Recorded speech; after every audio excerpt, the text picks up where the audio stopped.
Politik hukum negara yang paling mendasar dicantumkan dalam alinea keempat pembukaan Undang-Undang Dasar Republik Indonesia. Jadi kita punya batu bara yang jumlah batu baranya itu puluhan miliar ton di perut. Peraturan perundang-undangan adalah peraturan tertulis yang memuat norma hukum yang mengikat secara umum dan dibentuk atau ditetapkan oleh lembaga negara atau pejabat yang berwenang melalui prosedur yang ditetapkan dalam peraturan perundang-undangan. Peraturan tersebut dibuat dalam dasar hukum.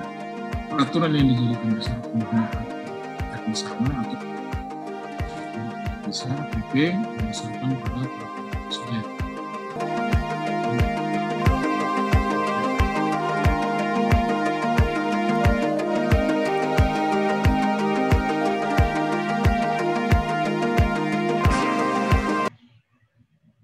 Soal larangan ekspor tadi, soal peningkatan nilai tambah. Jadi kalau Undang-Undang 4 tahun 2009 itu kan mewajibkan bahwa mineral mentah itu tidak boleh diekspor langsung. Jadi ini ya teman-teman semuanya, ini sebagai gambaran tembaga, emas, timah, nikel itu menurut Undang-Undang 4 tahun 2009 harus diwajibkan punya nilai tambah di dalam negeri. Kewajiban itu berlaku 5 tahun setelah Undang-Undang 2009, berarti tahun 2014. Tapi apa yang terjadi? Kewajiban itu tidak dilakukan. Sampai hari ini kan bisa ekspor nikel. Bisa ekspor tambang, kecuali nikel. Tembaga masih diekspor mentah, emas masih diekspor mentah, timah masih diekspor mentah, kecuali nikel yang baru tahun 2020 akhir kemarin dilakukan larangan ekspor karena nikel sudah banyak smelternya di dalam negeri. Nah, dari sini saja sebenarnya undang-undangnya sudah bagus, tetapi implementasinya, konsistensi implementasinya tidak bagus. Kenapa sih kok harus diolah dan dimurnikan dalam negeri? Kenapa sih kok harus dibangun smelter dalam negeri? Nanti itu ya pembahasannya di pelatihan hukum dasar utama. Tapi salah satunya agar ada dampak ekonomi yang lebih tinggi. Ada dampak multiplier effect yang lebih tinggi bagi Indonesia. Oke. Nah, kenyataannya sampai sekarang Freeport itu masih ekspor ore atau mineral mentah tembaga ke luar negeri. Karena apa? Karena memang smelternya belum ada. Ada tapi tidak cukup mampu mengatasinya. Oke. Itu teman-teman semuanya. Jadi masalah pertama soal peraturan yang kurang benar dan tidak baik. Masalah kedua peraturannya benar, tetapi konsistensi implementasinya yang tidak benar. Tidak baik. Salah satu contohnya tadi soal pengolahan dan pemurnian dalam negeri. Tapi banyak contoh lain, Mas. Banyak. Oke. Intinya adalah peraturan-peraturan yang sudah baik itu tidak konsisten atau diimplementasikan dengan baik. Artinya apa? Ini soal operasional di lapangan. Yang ketiga adalah problem penegakan hukum. Problem penegakan hukum itu adalah ya tidak cukup mampu kita melakukan penegakan hukum.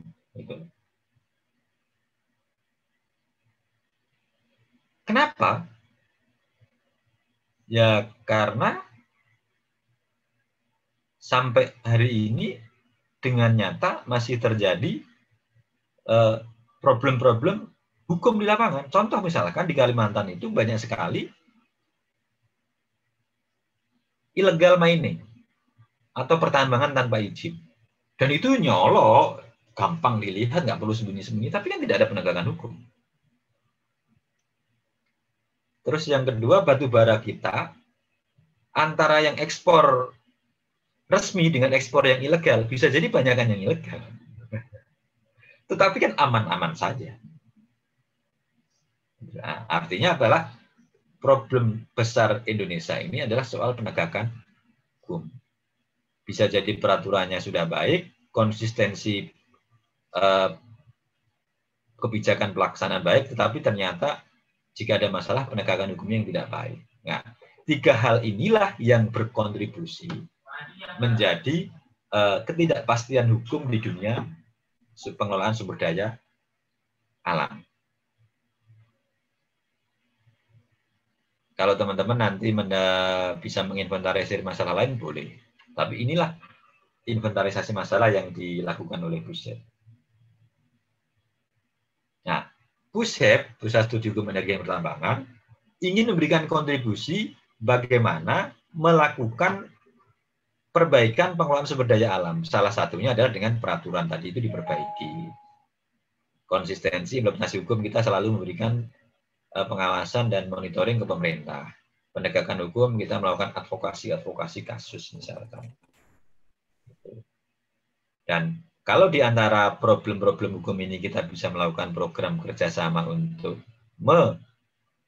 mendukung pemerintah, mendukung negara, mendukung aparat dalam rangka mengawal ini, ya kita akan sangat senang sekali. Karena ada banyak lembaga-lembaga yang concern di bidang hukum dan pertambangan dan kita punya peran masing-masing. Nah, ini yang ingin kita lakukan bersama-sama. Oke. Dari sini saya kira cukup bisa ditangkap ya teman-teman problem-problem dan permasalahan atau pengantar terkait hukum pertambangan. Oke. Yang berikutnya adalah konstruksi hukum sumber daya alam, energi dan pertambangan. Materi ini nanti akan secara lebih rinci dan spesifik disampaikan oleh pemateri yang selanjutnya dari BPHN. Tetapi yang ingin saya katakan adalah bahwa konstruksi hukumnya berawal dari konstitusi Undang-Undang Dasar 45, khususnya pasal 33. Yang berikutnya ada undang-undang. Nanti saya jelaskan undang-undang apa saja. Dari undang-undang ini terdapat isu-isu pokok atau isu-isu strategis yang perlu diturunkan dalam bentuk peraturan pemerintah dan peraturan presiden. Dari sini ada peraturan pelaksanaan berupa peraturan menteri. Inilah tata urutan peraturan perundang-undangan yang nanti bisa disampaikan ke pemateri berikutnya. Yang ingin saya katakan teman-teman semuanya, di bidang energi dan pertambangan, mestinya kan yang bawah tidak boleh bertentangan dengan yang atas. Maksudnya peraturan menteri tidak boleh bertentangan dengan peraturan presiden atau peraturan pemerintah, tidak boleh bertentangan dengan undang-undang, undang-undang tidak boleh bertentangan dengan konstitusi. Yang terjadi kadang-kadang di pengelolaan sumber daya alam, peraturan menteri itu lebih sakti daripada undang-undang. Mau contoh? Contoh tadi itu. Undang-Undang 4 tahun 2009 mengatakan wajib memberikan nilai tambah dengan mengolah dan memurnikan dalam negeri. Tapi PP-nya enggak. PP nomor 1 tahun 2014, PP 1 nomor tahun 2017, termasuk permaturan enggak. Boleh kata dia. Masih melakukan ekspor. Nah, itu juga salah satu kadang-kadang peraturan-peraturan menteri itu lebih sakti daripada undang-undang. Bagaimana kalau terjadi seperti ini? Nah, nanti ditanyakan kepada materi berikutnya. Itu. Walaupun hal-hal ini mestinya bisa diuji di judicial review di Mahkamah Agung dalam hal ini bertentangan dengan ini. Tapi kalau undang-undang bertentangan dengan konstitusi, uji materinya di Mahkamah Konstitusi. Saat ini kan Undang-Undang 3 tahun 2020 tentang perubahan Undang-Undang Minerba yang diuji juga di Mahkamah Konstitusi. Sebagai informasi, jadwal sidangnya itu besok ya. Kalau teman-teman mau live lihat persidangannya di YouTube-nya Mahkamah Konstitusi, besok itu sidang. Jamnya saya lupa, nanti panitia biar memberitahu. Jam 10 atau jam 2. Nah, itu sidang berikutnya. Padahal pengajuannya itu sudah setahun yang lalu, karena ternyata persidangan judicial review Undang-Undang Minerba dikalahkan dengan persidangan pilkada kan kemarin. Jadi ternyata jeda agak lama, hampir 1 tahun baru sidang kembali. ya sudah beda rasanya kan gitu loh. Apa sih yang mau disidangkan dan di pokoknya nanti diskusi berikutnya, dan saya tiap minggu kan sudah mengadakan diskusi tentang hal itu. Nah, ini rekan-rekan semuanya, konstruksi hukum, konstruksi pengaturan pengelolaan sumber daya alam. Saya berharap teman-teman peserta hari ini yang hadir di pelatihan nanti menajamkan pada ini. Pertama soal konstitusi ini pada narasumber berikutnya. Yang kedua undang-undang, bagaimana sih membentuk undang-undang yang baik dan benar. Bagaimana sih kedudukan PP, isi PP, bagaimana sih kedudukan peraturan presiden, kedudukan peraturan menteri, isinya bagaimana dan teknisnya bagaimana. Ini yang akan kita bahas pada pelatihan 1 hari ini. Dan saya berharap teman-teman nanti menikmati dan mendalaminya. Karena yang ngasih materi ini orang-orang hebat dari BPHN, Kementerian Hukum dan HAM. Kita sengaja menyingkat. Kalau mereka itu latihan legal drafting itu bisa 6 bulan. Bisa 3 bulan. Beberapa pelatihan paling nggak bisa seminggu. Minimal 3 hari. Nah, kita 1 hari. Kita pers. Oleh karena itu, rugi kalau Anda nanti tidak mengikuti dengan baik. Tidak mengikuti dengan serius. Tolong ini nanti didalami. Saya tidak menjelaskan ini lagi, agar ini nanti dipertanyakan di materi-materi berikutnya. Materi kita di siang hari nanti berkutat pada ini. Konstitusi, undang-undang, PP, perpres, permen, dan seterusnya. Termasuk Anda bisa menanyakan, bagaimana Pak kedudukan peraturan daerah dalam pengelolaan sumber daya alam? Karena apa? Sekarang kan daerah sudah tidak punya kewenangan melalui undang-undang yang baru di bidang pertambangan. Daerah tidak punya kewenangan. Kalau daerah tidak punya kewenangan, apakah bisa bikin perda? Nah, itu salah satu bocoran yang nanti bisa ditanyakan. Oke. Yang berikutnya teman-teman semuanya adalah kita akan berbicara soal penguasaan negara atas sumber daya alam. Oke. Jadi, rujukan kita dalam pengelolaan sumber daya alam itu adalah konstitusi Undang-Undang Negara RI tahun 1945. Yang pertama pasal 33 ayat 2. Cabang-cabang produksi yang penting bagi negara dan menguasai hajat hidup orang banyak dikuasai oleh negara. Menjadi titik penting itu adalah satu ini, penting bagi negara dan menguasai hajat hidup orang banyak. Founding Father mengatakan 2 unsur itu harus terpenuhi. Karena bisa jadi penting bagi negara belum tentu menguasai hajat hidup orang banyak. Sebaliknya, menguasai hajat hidup orang banyak tetapi belum tentu penting bagi negara. Apa contohnya? Contoh itu misalkan tambang uranium misalkan begitu. Itu penting bagi negara, tetapi tidak menguasai hajat hidup banyak. Contoh lagi misalkan air sampai hari ini mungkin masih melimpah ya kan? Dia menguasai hajat hidup banyak. Oleh karena itu, bila unsur penting bagi negara dan menguasai hajat orang banyak itu ada dalam cabang produksi, maka dikuasai oleh negara. Dikuasai, bukan dimiliki.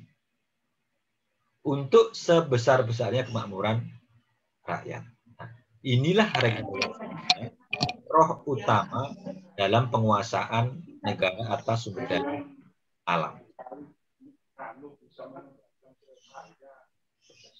Apa sih dikuasai negara?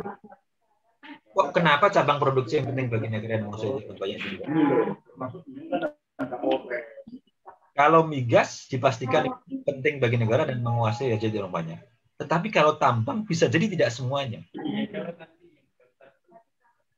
Ada tambang yang tidak.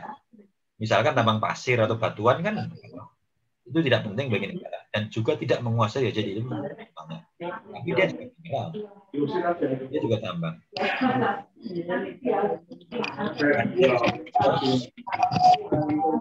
Yang bersuara itu. Oke, lanjut.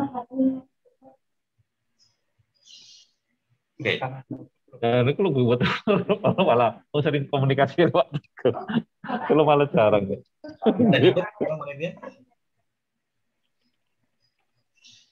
hostnya biar tidak mengganggu stabilitas. Oke, lanjut.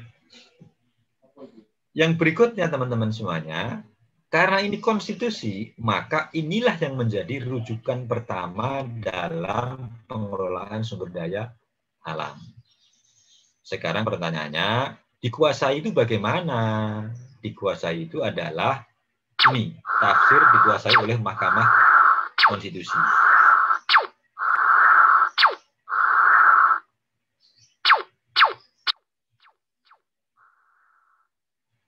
Mahkamah Konstitusi telah menafsirkan dengan sangat cakep nih tentang konsep penguasaan oleh negara. Penguasaan oleh negara itu yang pertama ditafsirkan bahwa negara itu harus melakukan pengelolaan. Yang kedua melakukan kebijakan atau bilai. Yang ketiga pengurusan. Yang keempat pengaturan. Yang kelima pengawasan. Yang kelima-limanya itu diorientasikan untuk sebesar-besarnya kemakmuran rakyat. Menurut putusan MK tahun 2012, bentuk penguasaan negara peringkat pertama, ini peringkat pertama ya, dan yang paling penting adalah negara melakukan pengelolaan secara langsung. Pengelolaan secara langsung itu artinya apa? Negara memiliki dalam sebuah perusahaan berarti memiliki sahamnya atau keterlibatan langsung dalam manajemen pengelolaan. Itulah yang disebut dengan pengelolaan. Yang kedua kebijakan. Kebijakan itu adalah kemampuan negara untuk mengartikulasikan kehendaknya. Jadi negara atau pemerintah maunya apa? Itu adalah kebijakan. Pengurusan. Pengurusan itu apa sih? Pengurusan itu adalah kemampuan negara melalui pemerintah untuk memberikan izin atau tidak memberikan izin. Itu pengurusan. Jadi kalau Anda mengurus IUP ke pemerintah itu adalah fungsi pengurusan bagi negara. Yang keempat, negara melakukan pengaturan. Pengaturan itu adalah fungsi negara atau kemampuan negara untuk membuat regling. Regling itu adalah peraturan yang sifatnya umum dan tidak khusus. Berupa apa? Berupa tadi ini, pengaturan ini. Inilah wujud pengaturan. Nah, nanti pengaturan inilah yang nanti akan didiskusikan dalam materi legal drafting ini. Ini adalah salah satu fungsi atau salah satu elemen dalam penguasaan negara yang punya arti sangat penting. Ini pengaturan. Bisa undang-undang, bisa PP, Perpres, Permen, Perda, dan seterusnya.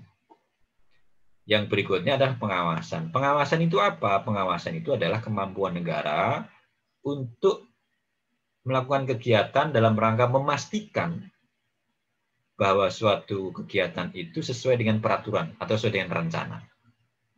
Itu pengawasan. Jadi kalau aturannya begini, apakah sudah dilakukan begini? Nah, itu pengawasan. Nah, ini yang harus diorientasikan sebesar-besarnya kemakmuran rakyat. Inilah rekan-rekan semuanya adalah konsep penguasaan negara yang telah ditafsirkan oleh Mahkamah Konstitusi melalui beberapa putusannya. Terakhir putusan tahun 2012 atas uji materi Undang-Undang Migas. Pak Moderator, waktu saya sampai jam berapa? Biar saya sesuaikan. Jam 10.45, Pak. 10.45, berarti nanti setengah jam tanya-bertanya gitu ya. Oke, saya lanjutkan dulu. Oke, inilah teman-teman semuanya. Nanti teman-teman bisa menanyakan kepada narasumber atau pemateri berikutnya dalam peraturan-peraturan energi dan sumber daya alam itu sudah mengimplementasikan itu. Apakah di situ sudah ada unsur pengelolaan, pengurusan, pengaturan, dan pengawasan. Oke. Yang berikutnya adalah kita akan belajar sedikit tentang hukum energi dan pertambangan. Oke. Jadi, konstruksi hukum yang tadi saya katakan konstitusi dan undang-undang ini dalam pengelolaan sumber daya alam paling tidak ada undang-undang ini. Yang pertama ada pasal 33 Undang-Undang Dasar 45, ada Undang-Undang 30 tahun 2007 tentang energi. Ini juga terkait dengan pengelolaan energi dan sumber daya alam. Ada Undang-Undang 22 tahun 2001 tentang migas. Dan sekarang dalam proses revisi, kebetulan saya 10 tahun menjadi ketua tim revisi Undang-Undang migas mulai tahun 2010. Dan berprestasi. Prestasinya apa? Nggak selesai-selesai sampai sekarang. Kapan-kapan nanti kalau kita tentang pelatihan migas, Anda boleh bertanya tentang apapun tentang Undang-Undang migas kepada saya, kepada kami, kecuali satu pertanyaan, kapan selesai? Ini kita nggak tahu kapan selesainya. Karena udah 10 tahun saya menjadi ketua tim dan itu tidak selesai-selesai. Ada Undang-Undang 4 tahun 2009 yang telah dilakukan perubahan dengan Undang-Undang 3 tahun 2020 tentang pertambangan minerba. Ini pun dalam proses penyusunannya saya ketua tim penyusun. Tapi pada saat pembahasan sudah tidak. Itu. Dan sekarang sudah berlaku. Ada Undang-Undang 21 tahun 2014 tentang panas bumi. Ada Undang-Undang 30 tahun 2009 tentang ketenaga listrikan. Ini berhubungan terkait dengan energi. Satu lagi di sini sebenarnya, tapi belum jadi, ada RUU. Rancangan Undang-Undang tentang energi baru terbarukan, EBT, yang sekarang lagi dibahas oleh DPR. Saya berharap teman-teman juga mengikuti isu tentang energi baru dan terbarukan, agar kita sama-sama ini mengawal pemerintah dan DPR dalam proses pembahasan, agar undang-undang itu sesuai dengan yang diharapkan bersama. Oke. Yang berikutnya, teman-teman semuanya, kita bicara sektor. Yang pertama adalah migas. Sebelum nanti kita tutup. Migas ini adalah perjalanan pengaturan undang-undang migas. Kita hanya menyampaikan pengaturannya saja ya. Migas bagaimana, kontrak PSC apa sih, cost recovery apa sih, itu nanti di pelatihan migas saja. Blok migas itu apa sih, sumur kan nanti kita akan selenggarakan lagi. Kita hanya akan bicara pengaturan saja. Jadi pengaturan itu awalnya tahun 60 kita mengenal sistem konsesi. Apa sih konsesi? Bisa dibaca ini sendiri. Nanti materi ini juga dibagikan. Jadi ini konsesi bisa jadi inkonstitusional saat itu kalau kita dengan tafsir penguasaan negara yang sekarang. Karena dengan konsesi ini migas milik perusahaan, bukan milik negara lagi. Terus manajemen ada di tangan perusahaan, negara hanya mendapatkan royalti dan pajak. Itu kalau kita menggunakan sistem konsesi. Artinya konsesi itu bisa jadi bertentangan dengan Undang-Undang Dasar 45. Tapi kan ini saat itu, walaupun Undang-Undang 45 ada, tapi kan kita belum tertib berkonstitusi. Yang kedua ada Undang-Undang 4 PRP tahun 60. Itu kita menggunakan sistem kontrak karya. Terus kita berubah lagi menjadi Undang-Undang Nomor 8 tahun 71 menggunakan kontrak bagi hasil atau PSC atau Production Sharing Contract dengan sifatnya seperti ini. Silakan dibaca.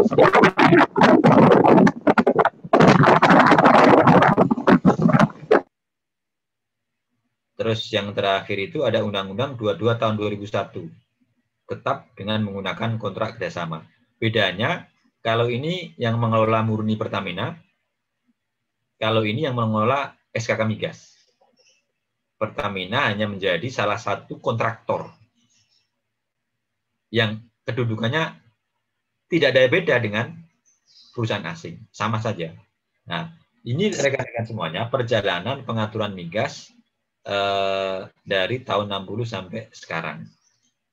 Kapan-kapan kita bicara sebelumnya, karena sebelum Indonesia merdeka pun sebenarnya migas sudah ada pengelolaannya. Tapi ini yang hukum positif yang sudah berlaku. Apa sih bedanya PSC dengan gross split? Nanti aja ya, itu agak berat. Nanti itu bukan materi pelatihan legal drafting. Apa sih bedanya kontrak-kontrak di migas dengan kontrak-kontrak di pertambangan batubara? Itu nanti aja. Oke. Tapi yang pasti banyak sesi hukum di dunia pengaturan sumber daya alam dan pertambangan, yang itu nanti sangat menarik untuk dipelajari. Bahkan kan hari ini sudah banyak sekali teman-teman yang penelitian di BUSEP. Saya catat itu yang paling banyak, bukan banyak, teman-teman UI ada, UGM ada, Unpad pernah, Trisakti ada, Tarumanegara banyak, yang rutin itu Tarumanegara itu banyak. Banyak. Terakhir itu ada Sekolah Tinggi Intelijen juga lagi riset di BUSEP, ya kan? Artinya dalam aspek pertambangan ini juga banyak intelijen, juga ada bagaimana perspektif intelijen juga banyak.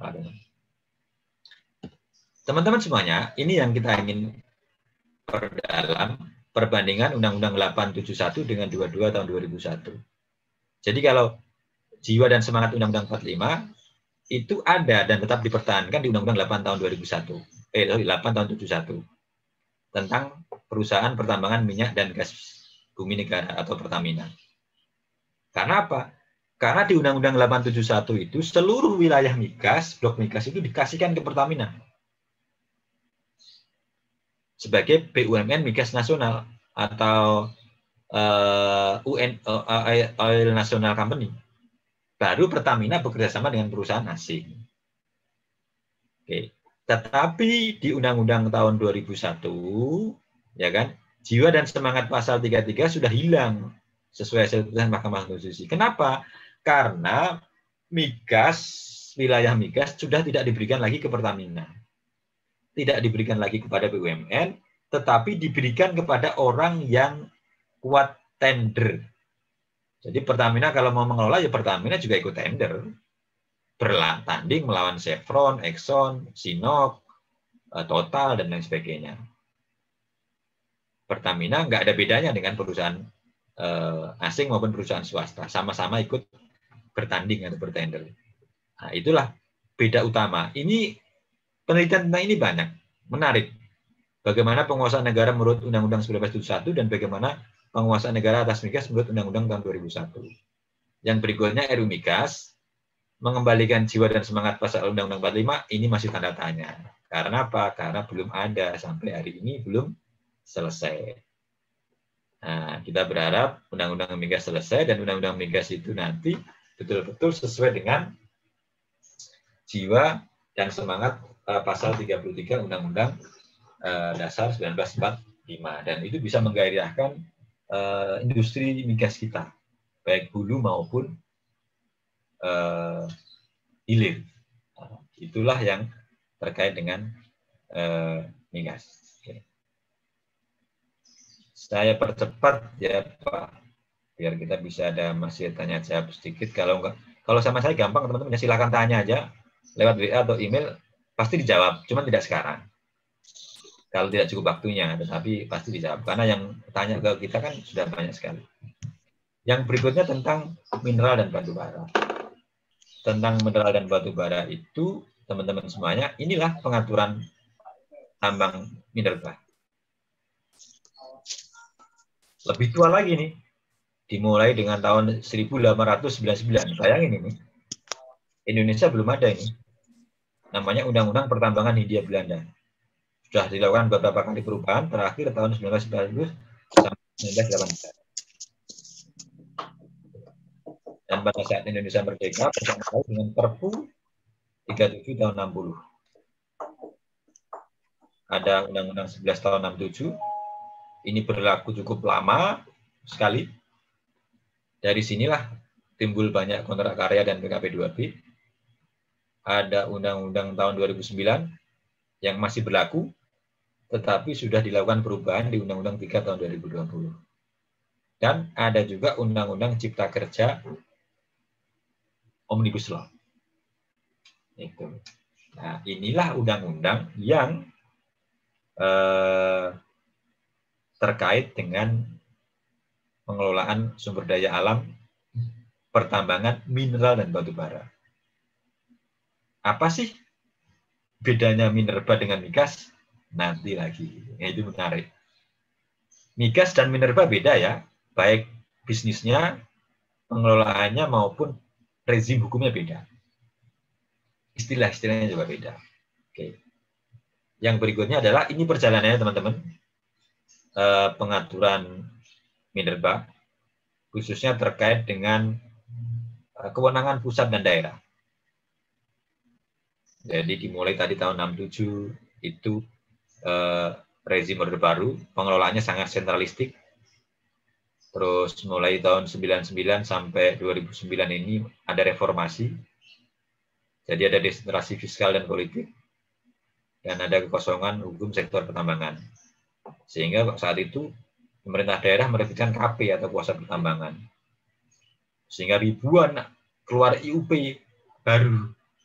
Makanya IUP itu ada sekitar 10.000, tapi sudah disisir dengan clean and clear CNC, menjadi hanya sekitar 6.000-an saja. Terus di tahun 2009 ada undang-undang baru, ada moratorium izin pertambangan sampai 2011 karena WIP belum berkembang. Dan ada evaluasi berikutnya. Ini sengaja tidak kami jelaskan, nanti saja pada saat pelatihan hukum energi dan pertambangan. Saya akan jelaskan satu semuanya. Paling tidak, ini menjadi pengetahuan awal bagi rekan-rekan untuk memahami tentang legal draftingnya saja dulu. Nanti akan kami ulangi lagi pada saat pelatihan hukum energi dan pertambangan. Ini menarik. Yang berikutnya adalah EBT, energi baru dan terbarukan. Ini peraturannya banyak, tetapi yang khusus EBT nggak ada. Yang khusus EBT baru sedang dibuat oleh DPR Komisi 7. Dan masih tahap penyusunan, pembahasannya aja belum. Ini sudah tidak kami jelaskan satu-satu ya. Nanti saja kalau sudah ada diskusi-diskusi khusus, intinya teman-teman sudah harus bisa memahami bahwa inilah peraturan-peraturan yang terkait dengan pengelolaan energi baru dan terbarukan. Terus yang berikutnya adalah ini rincian peraturan-peraturannya di bidang energi. Ini kalau kita bahas satu-satu, pelatihannya bisa seminggu, nggak selesai. Paling nggak teman-teman memahami, mengetahui aja dulu. Oke. Yang berikutnya, ini pokok-pokok isu EBT. Kenapa yang lain tidak sampaikan pokok isu ini kita sampaikan? Karena ini ada RUU-nya. Kami berharap teman-teman sama kami sama-sama kita bikin koalisi kalau perlu ya. Kita kritisi atau kita awasi undang-undang EBT, RUU EBT. Energi terbarukan. Kalau mau boleh. Tentang apa? Tentang harga jual, tentang desain tata kelola, tentang insentif, tentang subsidi energi. Nah, nanti kita akan diskusi khusus kalau mau dengan Busep tentang bagaimana mengawal RUU EBT yang sekarang lagi diproses penyusunan dan pembahasan di DPR. Yang berikutnya adalah tentang listrik. Ini hanya untuk dipahami saja. Ketenaga listrikan, karena waktunya sudah mepet, sengaja tidak kami jelaskan. Tetapi listrik ini salah satu sumber energi dan pengaturannya cukup rumit. Bedanya, kalau yang membahas migas sudah banyak, membahas Minerba juga banyak, membahas EBT juga banyak, listrik agak jarang. Jadi kalau Anda ingin jadi ahli hukum listrik, ini nggak banyak saingan itu. Karena agak jarang, dan memang agak sulit. Yang terakhir, ini teman-teman semuanya, kesimpulan kita bahwa catatan akhir, tata kelola energi dan pertambangan itu harus ditunjang hukum dan keadilan. Jadi masalah-masalah dalam pengelolaan energi dan pertambangan atau sumber daya alam itu, kalau tidak ada hukum dan keadilan, maka tidak akan pernah cukup mampu mewujudkan kesejahteraan masyarakat. Jadi, merah ini, hukum dan keadilan ini tidak boleh dilupakan. Mau melakukan pertambangan yang bagus, pengelolaan sumber daya alam yang bagus, tapi kalau nggak ada hukum dan keadilan, toh nggak akan berujung kepada kesejahteraan masyarakat. Oleh karena itu, kami sebagai insan-insan orang yang berprofesi di bidang hukum, berkepentingan untuk menjamin agar hukum dan keadilan itu tercipta dalam pengelolaan sumber daya alam. Untuk apa? Sejahtera. Sejahtera itu kalau sakit gratis, kalau sekolah gratis, negara memberikan kesejahteraan. Nah, sekarang ini kan enggak, kita sekolah bayar, sakit gratis kalau corona, kalau COVID di Wisma Atlet gratis. Tapi kan siapa yang mau sakit, kan kita sama-sama nggak mau sakit. Nah, oleh karena itu ini catatan akhir kami, dan inilah bagian yang dilakukan perjuangan oleh Buset. Kami ingin saudara-saudara, Anda semuanya, rekan-rekan saya, adik-adik saya, menjadi bagian bersama kami untuk menciptakan dan menjamin hukum dan keadilan dalam pengelolaan sumber daya alam. Agar apa? Tercipta kesejahteraan rakyat. Kita berharap 10 tahun lagi sekolah gratis, pendidikan gratis, kesehatan gratis, masyarakat pembangunan bagus. Karena apa? Sumber daya alam yang tadi besar itu nanti tidak keburu habis, tapi segera bisa diselamatkan dan dimanfaatkan sebesar-besarnya untuk kesejahteraan rakyat. Tapi kalau keburu habis, ya sudah, anak cucu kita nanti hanya akan menikmati kesengsaraan. Oleh karena itu, kami berharap masih ada waktu kita sama-sama untuk mengadvokasi dan memperjuangkan hukum dan keadilan. Itu rekan-rekan semuanya yang bisa kami sampaikan. Terima kasih atas perhatiannya. Ada waktu hanya tinggal 17 menit ini. Jadi Pak Moderator nanti bisa dipimpin untuk tanya jawab. Mungkin tidak bisa semuanya. Kalau tidak ada, saya berharap panitia mencatat saja. Nanti akan kita jawab dan kita akan share jawabannya di email maupun di grup WA. Atau nanti kita akan adakan kembali diskusi lanjutan atau pelatihan lanjutan untuk menjawab atau untuk menindaklanjuti.